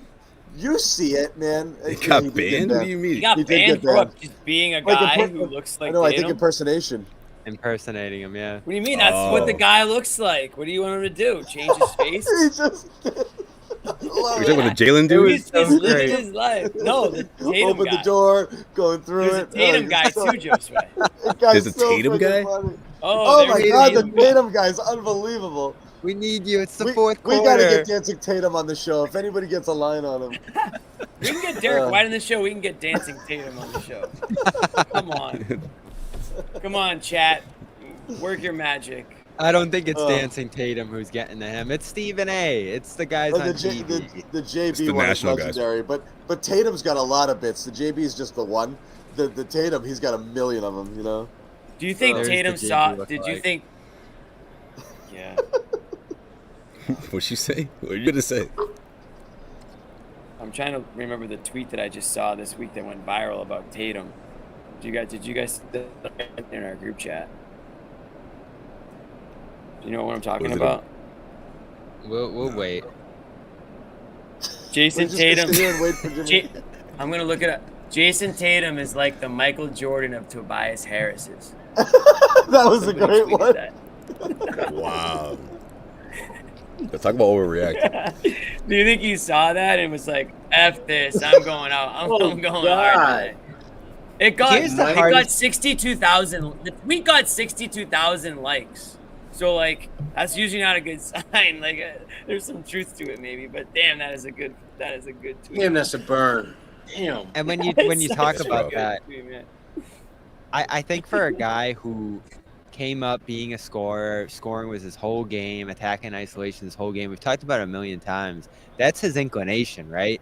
When things aren't going right, solve it with your scoring, with your shot, with your skills. And he, I think, you know, through Ime and now under Joe and this coaching staff, has done probably about as good a job being that guy, changing his game toward doing other things to make up for those nights where the shooting and scoring isn't there, because he is a great defender. He's a phenomenal rebounder. He does all these other things, and the passing's come a long way, John. We always talked about him as like a 3-4 assist guy. He's pretty steadily above 5 these days, and I think just makes better decisions. The turnovers. I mean, he should be, for the amount he has a ball in his hands. Those numbers should be 5-6 for right. That's where he could be. He's been living in the fours he's got for a while. He's got a heck of a squad around him too. So yeah. Yeah, that number should be up there for sure. But the rebounding and the defense is not just good; it's elite. You know. It really is outstanding. A lot of guys who come from like where his game came from, aren't willing to do all that stuff. So I do think you appreciate his willingness to do that, because there's a lot of other stars. If the team was built around him, even Brunson, for all we praise him, John, it's like an Isaiah situation. Like, you got to take him out at the end of the game, and guys are going to Bobby, go we at had him. this exact convo earlier, and that's exactly kind of the vibe. Is like in the that show stuff. Yeah, we talked about this earlier in the Wow. show. That stuff exactly is like, it's not going to go. It's not on your YouTube videos. It's not when you're talking about the great stars of the game. You're just going to look at the Anthony Edwards dunk, you know, and the things like that, and like stuff like that, and just it's splashy and spectacular. But you almost don't know or care what else they can do. You're basing it on, you know, basically what they can do, and you know, the style and the scoring, where Tatum does dirty stuff. And I think we said it after Joe. When Joe says he's underappreciated, he isn't. Those aspects of his game are underappreciated, which make him an overall more well-rounded player, whereas his offensive game doesn't pop as much as some of the more spectacular guys, whether it's in the superior athleticism of someone like Anthony Edwards or like the creativity of Luka. Like, those guys do it in a different way. The brutality of Giannis. So this is the big question is a right different now. sort of thing, but he does all that other stuff, which the other guys don't at his level. They don't. Yeah, but he also gets knocked. I feel like, real quick, Bob, I just want to say, I feel like he there's a knock on him for having all that talent in a way. You know, it's like, oh yeah, you have all the talent. Well, that's why you have the best record, but you should be putting up 30-something a night. You know what I mean? Like, I feel like there's always sort of that. Well, at least in the playoffs, right? I feel like there's sort of like, you got to be this huge giant no matter what. And it's like, wait, which one is it though? Is it about the team, or is it about me getting mine? And it has to translate into wins as well. Like, why does it have to be? You know, why is that got to be the narrative? And I feel like that's a lot of what he you know, that's what people say about him, you know, in the Celtics, in the situation. And I feel like if it was the other way around for Luka or any of these superstars, I don't think they get the same kind of flag. Sherrod, what is his job? Like, is it to do all these little things, almost be like a master of none? Does he have to be the 30-point guy? Like, that's where he almost doesn't have an identity. His job, Bobby, is to make a significant impact. We had this conversation before you came on, and that impact doesn't always necessarily mean he has to be a high scorer. It doesn't mean he has to be a high rebounder. He just has to make difference-making plays that at the end of the night, and you're processing all that went on, and you're thinking, who was the person that put their imprint most significantly on this game? He needs to be the one that comes to mind. Tatum needs to be and that has not happened. This is maybe the first game this postseason run where you come away thinking that Tatum was the best player on the floor. And for someone who is a top 5 player, if you are, 8 games into your postseason run, and this is like the first game where you've been head and shoulders better than everyone else on the floor. And it's I might even. And that's not even, and that's giving him more credit than he probably deserves, because Donovan Mitchell had a hell of a game. This is a fair comment. I mean, low key, Jaylen Brown might have had a better game. Like, I mean, I know Tatum did a lot of other things, but like, yeah, but this is where we get a little too caught up in the shooting. We do a little, and that's why we said that earlier too. Is too much emphasis is on the shooting splits. Tatum missed a couple in the fourth quarter and kind of knocked himself south of 50%, where he was hovering most of the game. Tatum did a lot of everything, and it was also his approach that was super important to kind of setting the tone early. But yeah, it's still not a dominant takeover sort of game. It was his first really solid game of the playoffs at this point. And so, but that goes back to the job. It's not his job to take over and score 50 anymore with this team. There's too many other guys. Does he know that? There's too many things at his disposal. I feel like he's still in the process of getting to know that.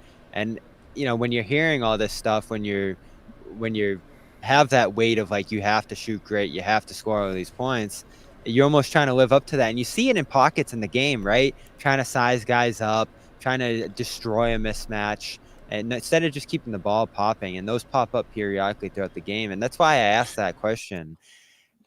Like, are there like 50 different things he feels like he needs to accomplish, just like floating around in his head during the game? So now it's like, all right, let me get my shot off here from 3, and let me attack this guy on this possession.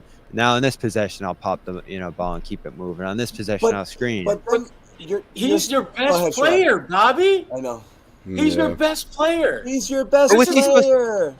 This is Bobby. The stuff that you're talking about for Tatum, guess what? Jalen Brunson processes that stuff every game. Our good friend Donovan Mitchell, he has to think about all this stuff every game. Every great player on a team has to think about But a million those guys' jobs are scoring the ball. Like, it is go out there, put the ball in the basket, let other guys do the other stuff. The one game that Cleveland won, what was the one thing that Donovan Mitchell did better in that game than he did in the others? He got his teammates involved. He still got his first points. half. He did a better job of processing that part of his game. We're not Jason Tatum. Look, I mean, that's the thing is this is where Tatum's tough. Rob, I think in the comments, put it up there. He's a tough play. He's a tough superstar to grade because you're wondering like what's his elite skill, and like I don't know because. Like I said, the offense doesn't run through him. He's not a lights-out shooter. He's not a absolutely break down everybody off the dribble sort of guy. He can do everything. It's his but versatility. also, as you said, it's not well defined in that sense because the early book on him was Tatum just go out there and just score, and that was his contributions. And then they tried to make more of him and run the offense through him. The reality is he's not enough of that guy to have the entire offense run through him where he's spending the day and the entire game trying to involve people. He can do it at times. He kind of almost does fall into this weird give the game what it needs sort of thing, which is not easy because it's like, oh, so I guess I got to put up 40 tonight because the shots aren't falling. It's strange where you look at the difference between games 1 and 2, grading Tatum's performances and him not faring as well in the game 2 grades because his teammates couldn't shoot anymore. Game 1, people excused the fact that he didn't shoot that well because they're like, well, look how involved he got everybody and he put up a bunch of this and that. And then game 2, they couldn't shoot anymore and Tatum had a bad game. His performance can't be dependent just on how everyone around him does because I don't think he's the guy who's responsible for everybody else around them. They're kind of responsible for themselves too. It's really like a band where everybody's got an equal kind of say in things, right? Like that's what this team is now. Yeah, but I mean, if things were a different way, wouldn't that? But then he's also has to be the killer when it goes to shit. Well, yeah, that too. But John, I think if he took matters to his own hands more often, he'd start to grow some resentment, right? Whether it's between Jaylen, there's guys like, hey, what's going on here? How come? I mean, look at the averages of shots, of attempts and all that. They're pretty neck and neck between Jaylen and Tatum, and I think that it's also his job to make sure that everyone gets an equal opportunity in the sense, but also he knows when it's time to do him. I mean, that's the balance of being a superstar in the NBA. I feel like, and I think that he's done a really good job at that. But here we go. In the playoffs, national media, or whatever the case may be, they start talking about, they look at his percentages, all of a sudden his shooting is always magnified, his scoring is magnified. And why? Because he's not putting up the same kind of performances that we've seen from his counterparts, superstars across the league. I mean, do you think again, it's that they don't have the same team that Tatum has. Tatum has a much more, a lot more talent. Yeah, he has a lot more talent on the team. Do you think it's just the shots? Because part of it, I think, is when he decides, now it's my turn, whether it's because of what the game needs or just because that's what he's decided, it's when he struggles in those moments that I think people start to question. I would think if you were shooting less and involving people more, your efficiency would skyrocket because you'd be picking really opportune spots to make your mark offensively. But he just kind of takes his turn, goes to try and score, and he hadn't been. And I think that was more the issue, is despite other things that were involving other people, when it was his turn, he wasn't able to drive by Tristan Thompson or shoot over Max Strus. And that's why people are like, what's going on? Is he all right? And I think that's where the concern came from, not just the shooting splits. It's that those were moments where he should have been able to impose his will and didn't. And Jaylen said that tonight. Yeah, settling for threes and I asked Jaylen, someone asked Jaylen, what did you think of his performance? And he was like, he got in a rhythm. He took advantage of some mismatches, but he's got to get in a better rhythm. And he's got to take advantage of those mismatches more consistently. And we looked at it, John, out of game 1. He got some of those opportunities against Garland on the perimeter and was just playing too far from the basket. He wasn't able to make a quick move. And the decisiveness of his game tonight is what changed everything. He made quicker decisions. He got to his spots faster. And that's where you do look at his game and his shooting and his scoring and say, you're not doing well enough in that job. You are doing all those other things, but scoring is still a big part of your job. And when you're not doing that efficiently, when you're not getting to the spots you need to score on the floor, that's an issue. And I think some of it falls on Joe too. Like, you need to allow for Tatum to be able to attack the basket and use his physicality in that way. When I look at his lack of drives, his lack of shot numbers at the basket, I think that is a strategic thing that falls on the coaching staff. And so there's a little bit on everybody here. Like, other guys do have to be able to pick him up if the pressure's on him. The coaching staff, I think, has to put him in positions close to the basket because he is a big physical finisher. Like, that really is who he is, more than a shooter in a lot of ways now in his career. And for Tatum, he's got to just make the quicker decisions. You can't just be sizing guys up and taking, 15 seconds when you decide, like you said, John, it is your time to score. If you're going to make that decision that you're going for it on this possession, you got to go for it. It can't take all day. Like, it's still got to be within the flow of the offense. And that's why I give him a lot of credit tonight. Because that happened. Did he shoot 50%? No, but his approach was right. Yeah, agreed. Jimmy, we haven't heard from you in a bit. Help us put a bow on this. I've been letting Josue and Bobby get their words in because we did like an hour without them, so I'm not gonna step on their words. We already talked about Tatum and Brown. I already said I need to say about them. What's his We didn't job? talk about Pritchard. A lot of people in the chat are saying, got to mention Pritchard's three. What's whose job? Jason's. What's Tatum's job? Yes. His job is to lead the team. It's always been that. I mean, he has help. He has a 1A guy in Brown. But Tatum, if Tatum wants to be getting the votes for All NBA and he wants to be considered as a face of the league, there are no nights off. I've even talked about this with, when I was covering regularly, I would go into the opposing team's locker room and just chat with some of the stars. There are no nights off. When you're a superstar NBA player, you can't just decide that you're not going to show up. You have an obligation. It's not just for your team. It's for the fans. It's for the opposing fans. It's for the business of the game. Like, you are there full time every day. You have to show up. You have to put whatever's going on outside on the back burner, and you got to show up and do your job. You can't just float around on random nights and just be a complete non-factor. I feel like sometimes that happens with Tatum. I'm not saying that he needs to drop 35 points a night, but talk to the LeBron Jameses. Go back over the last 15 years and talk to Dirk Nowitzki. Talk to, you can even talk to, Kobe Bryant. Obviously, you can't talk to Kobe, honestly, rest in peace. But going through the star players who Tatum wants to be, right? Those players who have gone through it and been there, done that. They knew what it took. They knew that there were no nights off. You can just even, talk to Paul Pierce. I always say I wish that these current Celtics players would talk to the guys that weren't that far in years past. Pierce, KG. I wish that those guys were aligned a little bit more to instill sort of some of that mentality that they had when we were watching them, Josue, when we were, coming up as Celtics fans and all that stuff. Those guys that we really got behind. Back when we were just hoping that one day Paul win a championship somewhere else. Yeah.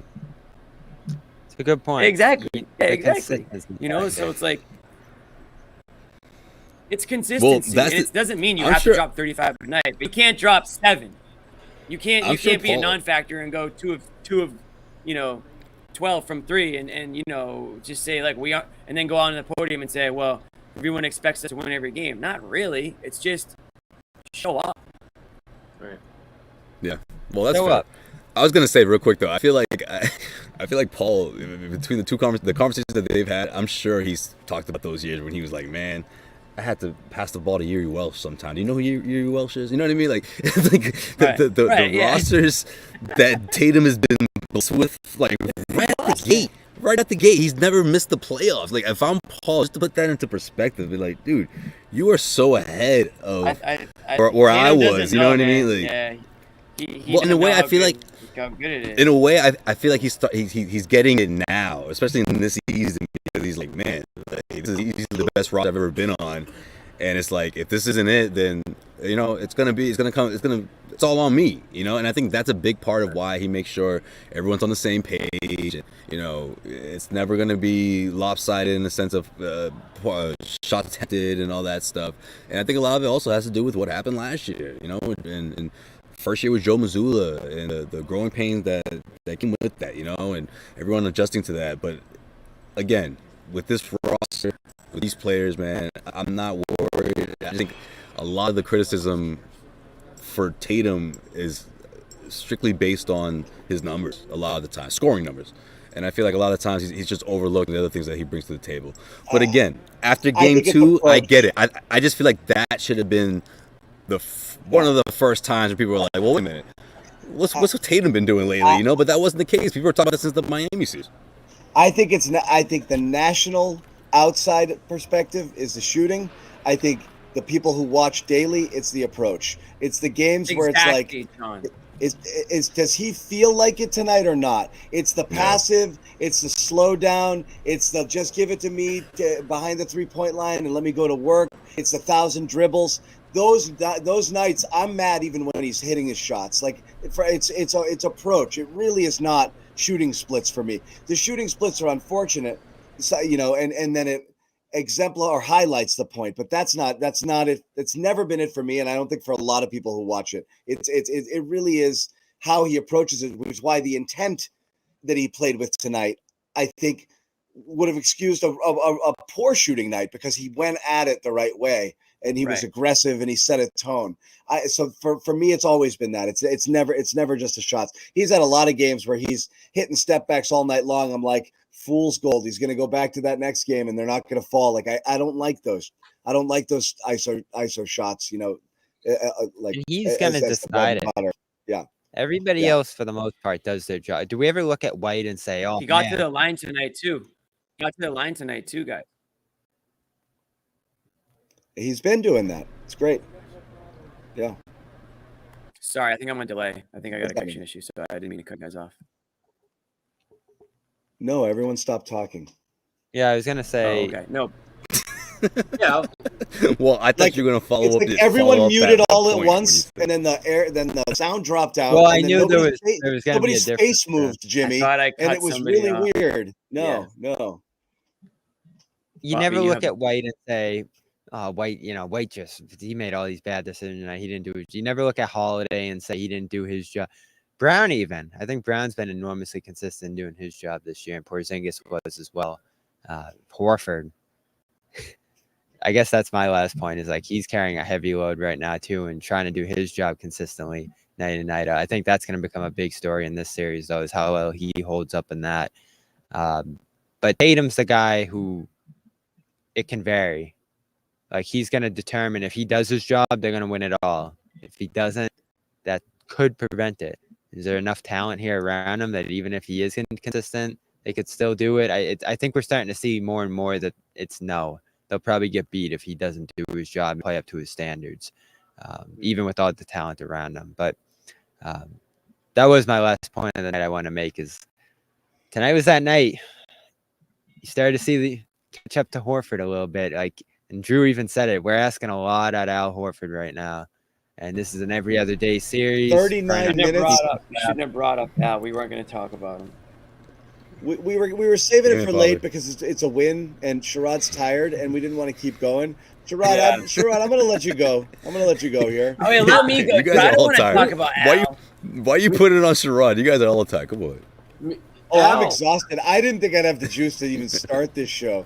I've had like three diet. Are you? Oh my God. Are you exhausted, John? Because I gotta say, man, like that. I obviously surprised you guys with the Derek White appearance, but I mean, you went right into like reporter mode, question mode. Like I like that, man. Well done, John. I was kind of giving you that cue. You picked up on it right away. No, you look like you wanted to go. I wanted to sneak one. Well, I wanted one of you guys to get a question in there. I don't want to be like, hey guys, watch me interview Derek. Like I wanted to be like a show thing. So I'm glad you got in there. So that was good. No. Yeah.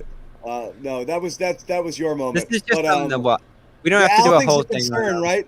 No, but I mean, look, they hunted him, and they looked at him, and they said, "I'm going after that guy." And it was reminiscent a little bit of Curry, and the Celtics switching everything, and him just like stop doing this. Yeah, starts dancing on top of the key on the island. Yeah.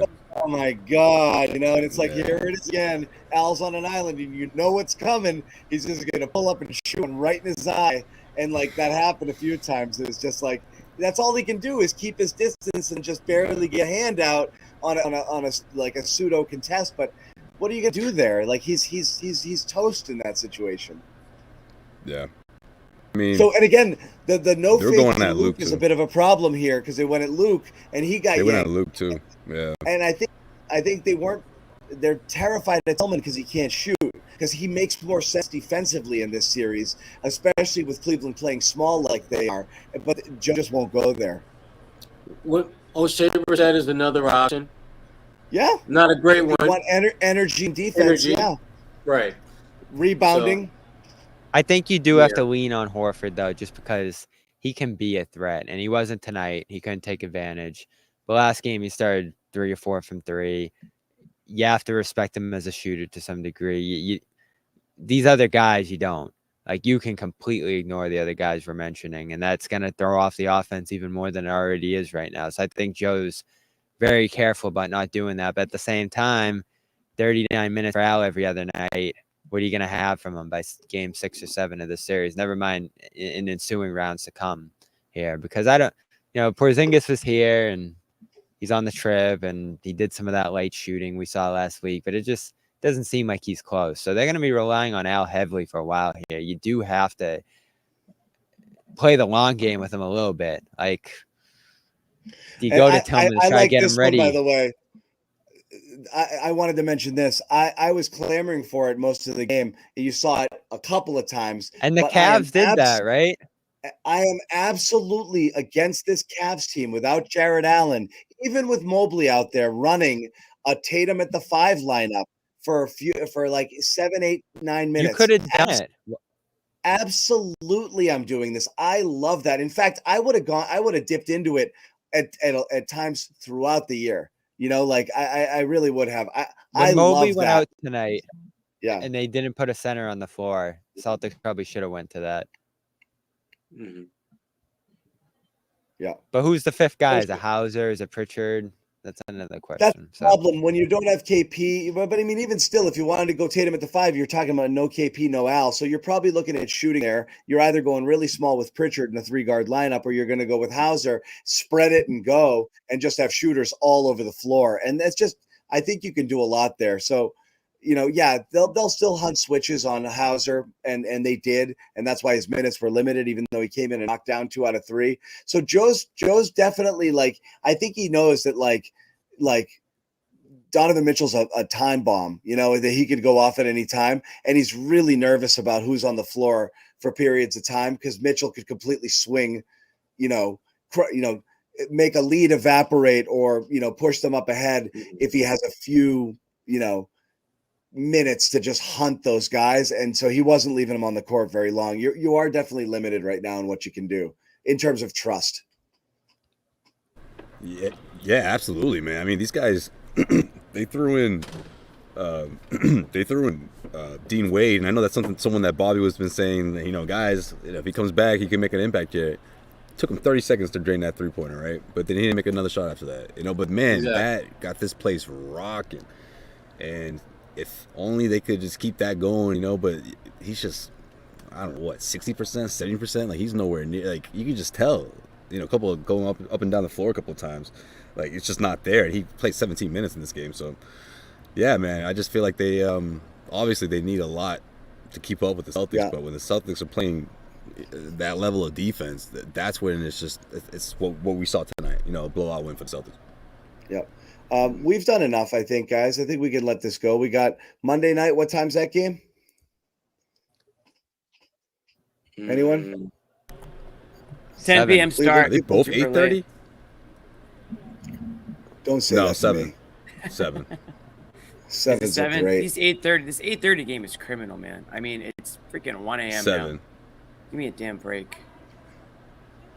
7. Yeah, next 2 games God. are 7. Next 2 games are 7. One in Boston, 7 too. 7 is so beautiful. It is. This is Monday. For boomers like me and Sherrod, oh boy. Hey, happy Mother's Day to all the moms. We got to say Mother's that. Day. Yes, Right. happy Mother's Day. I love you, Mom. Without Happy whom Mother's none Day, of us Mom. would be. Love Love you. you, Mama. Literally. My mom's birthday was Yeah. yesterday too, so yeah, big weekend. My mom, So does my she mom get got two me gifts, into the Josue? Celtics, really. Does she What's get up? 2 gifts, Josue? Mother's Day gift and birthday gift? Oh, of course she gets 2 Oh gifts. yeah, you don't Absolutely, you Sherrod. don't rip off your mom. I hope you got to Because you know, growing up, man, she had to remind us, like, hey, listen, y'all get the Mother's Day gift and the birthday. Don't forget. Yeah, absolutely, Sherrod. We learned that. Good. We learned that over the years. I got brunch Good. tomorrow. I got Mother's Day brunch tomorrow. Are you cooking? She hit me. Nah, we're going. She We're hit me going with. to Sinatra show. Oh, yeah. Not the actual Sinatra, but Sinatra I Sunday figured. show. I figured. Yeah. Yeah, not the real thing, but just as good. Rich Damare does a good. Rich Damare in Capo, South Boston. We're going there tomorrow for brunch. It's gonna be a fun time. Put together a good show. Yeah, she hit me. She hit me with a bit of a guilt trip on before I left. She was like, "Are you gonna be away from Mother's Day again?" I go, "Mom, the Celtics, they're good. All right, blame them. It's their fault. They're always playing this time of the year." No, it's your fault, Josue. You have to make it So up she to Mama. understands. Yeah. Yeah. Well, Celtics. luckily, big gift luckily- coming. I can tell, Josue. There's a big gift coming. Yo, there really is. Yeah, luckily some of you guys aren't married because Mother's Day is not only honoring your Yo, mother. I can't imagine. How can I disappoint my wife day? What am I? That's what am I every gonna day do? for you, though, isn't it? What am I going to do that's going to lack romance and creativity that's going to upset her tomorrow? So Yo, there's as long always as you that. just gotta make sure you're shooting above 50% from the floor. You're gonna take a couple What am I gonna misses do and that's stuff. Not but enough. Yeah. you gotta make sure you're just efficient. There you go. There you go. Survive in advance. Survive in advance. Awesome. That's what you're trying to do. All right. And you had Greek Easter last week, didn't you? Busy. Yeah, it's all right. We're busy, but yeah. Anyway, happy birthday to Josue's mom. Happy Mother's Day to all the mothers out there. Yes. Happy Love you, Mom. Celtics victory. Celtics take it down. They're back in control of the series with a chance to, really hammer it. Put the hammer down. Game 4 Monday. Bring this thing back to Boston. Wrap it up at 5. In 5, like many of us predicted, I think all 5 of us had Celtics we in did. 5. So The first time, yeah. so we're still alive in our predictions, and each one of us had one loss with the Celtics. Either, I think all of us agreed the loss is going to be either the Celtics playing like assholes or Mitchell going off for like 50. So we had the playing like assholes game, and that's it. So we'll see. But anyway, thank you guys for hanging out. Stay with Josue and Bobby. They're going to have more stuff coming out of Cleveland for sure. Yes, sir. Check out our YouTube channel. Subscribe to everything. Post-game sound bites, post-game analysis. And if you caught the Garden Report late, you can rewatch it here. You can also listen to the audio version online. Thanks again, everybody, for hanging out. As we said, Celtics win. Yes. Back in the win column, beating the Cleveland Cavaliers. What was the score? 106-90, 103, 106-93? 93. That sounds good. We'll see you guys later. Take care. Wait, Amit's got an outro for us, I think. No, he doesn't. He said he was going to work on an outro. He had a phenomenal game. Phenomenal. Horford's out. I think it's an option. That did not sound like a chair. It was a freaking chair. It does sound like a chair.